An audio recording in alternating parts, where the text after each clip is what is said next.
वलसाड जिले के वापी में स्थित राजस्थान भवन में पुलिस ने शांति समिति की बैठक आयोजित की, जिसमें दोनों पक्षों के लोग उपस्थित रहे। बैठक में वलसाड पुलिस अधीक्षक युवराज सिंह, डीवाईएसपी बीएन दवे साहब और सभी पुलिस स्टेशन के पीआई मौजूद थे।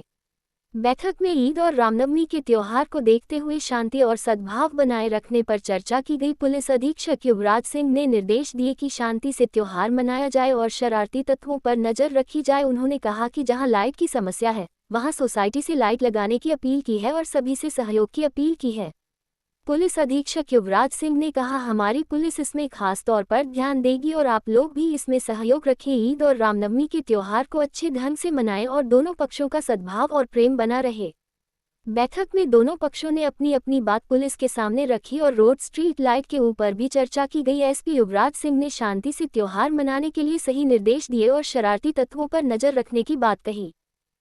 आज रोज वापी खाते वापी डिविजन में आता police Vapi town, Vapi GIDC, Dungra, Umargam, Bhilad અને મરીન પોલીસ સ્ટેશનના જે પોલીસ વિસ્તારના જે રામનવમીના આયોજકો સાથે તથા આગામી રમજાન ઈદ અને હનુમાન જયંતિ અને સિટી ચાંદ આવે છે તો એ તમામ ધર્મના આગેવાનો સાથે રાખી અને આજે શાંતિ સમિતિની બેઠક રાખવામાં આવી હતી।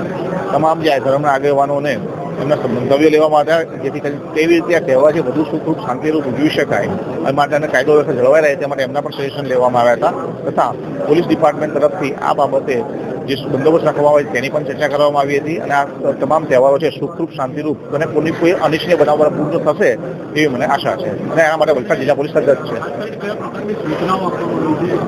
બિલકુલ, એક તો ખાસ સૂચના આપવામાં આવી છે કે તમામ જે ધર્મના લોકો છે એકબીજાના ધર્મના તહેવારનું સન્માન જાળવે, એકબીજાને માન આપે ને જે આજથી આ યાત્રાઓ જે સુખરૂપ પૂર્ણ થાય છતાં જે કોઈ પણ જુલુસ બીજે નીકળે તો કોઈ પણ એવો સોંગ કે જે કોઈને ધાર્મિક લાગણી દુભાવે અથવા તો કોઈને વ્યક્તિગત રીતે શરમમાં મૂકે એવો ન હોવો જોઈએ, પણ સ્પષ્ટ સૂચના આપવામાં આવી છે। આ ઉપરાંત સ્ટ્રીટ લાઇટ બાબતની સૂચના આપવામાં આવી છે અને કોઈ પણ પ્રકારના જે કોઈ નારેબાજી ઉશ્કેરણીજનક ન થાય તે માટે જણાવવામાં આવ્યું છે। આ ઉપરાંત અત્યારની પરિસ્થિતિની અંદર કોઈ પણ અફવાઓથી સોશિયલ મીડિયામાં ન ચલાવે, ગેરમાર્ગે ન દોરાય એ માટે કહેવામાં આવ્યું છે, કારણ કે પોલીસે સતત સોશિયલ મીડિયા ઉપર નજર છે તથા સીસીટીવી કેમેરા છે, બોડી વોર્ન કેમેરા છે અને ડ્રોન કેમેરાનો પણ અમે બંદોબસ્તનો ઉપયોગ કરવાના છીએ। તમામ સૂચનાઓ આપવામાં આવી છે।